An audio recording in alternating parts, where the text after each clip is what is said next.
एक लड़का दो एयर होस्टेस के साथ एक सुनसान द्वीप पर फंस गया।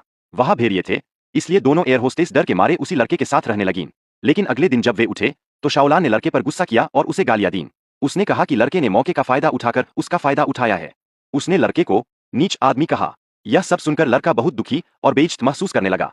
फिर लड़के ने तय किया कि वह नया ठिकाना बनाएगा और वहां अकेला रहेगा। रात को एयर होस्टेस डर के मारे लड़के के पास आ गई, क्योंकि उसे लगा कि भेड़िया आ सकता है। उसने शाओलान से भी कहा कि वह भी साथ चले, मगर शाओलान ने मना कर दिया। आधी रात को सच में एक भेड़िया आ गया। शाओलान डर के मारे तुरंत भागी और लड़के के पास मदद मांगने आई। लड़के ने पहले तो सोचा कि वह शाओलान की मदद नहीं करेगा क्योंकि उसका स्वभाव ठीक नहीं है। लेकिन एयर होस्टेस ने बहुत विनती की और कहा, शाओलान मेरी सहेली है, अगर तुम उसे बचा लोगे तो वह तुम्हारी गर्लफ्रेंड बन जाएगी। यह सुनकर लड़का तुरंत दौड़ पड़ा और भेड़िए से भिड़ गया। उसने पूरी ताकत लगाई और एक ही मुक्के में भेड़िए को मार डाला। उस पल से शाओलान और एयर होस्टेस दोनों ही उससे प्यार करने लगीं। तीनों का जीवन अब अच्छा और खुशहाल चलने लगा। लेकिन खुशियां ज्यादा दिन नहीं टिकीं। एक दिन जब लड़का शिकार पर गया हुआ था, उसी विमान हादसे में बचे कुछ और लोग वहां पहुंच गए। उनमें से एक आदमी, गौदान, पीला सूट पहने था। गौदान ने शाओलान को देखकर बुरी नीयत बना ली।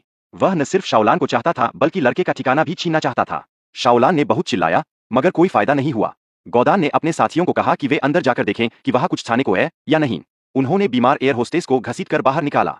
वह अब मरने की हालत में थी। गौदान ने कहा कि कहीं उसे कोई बीमारी तो नहीं है, और अपने आदमियों को उसे जिंदा गाड़ देने का आदेश दिया। तभी शिकार से लौटकर लड़का आया और उसके हाथ में एक जंगली मुर्गा था। गौदान और उसके लोग उसे देखकर खुश हो गए, आज तो मांस मिलेगा। गौदान ने सोचा कि अब लड़के को मारकर सब चीजें अपने पास रख लेगा।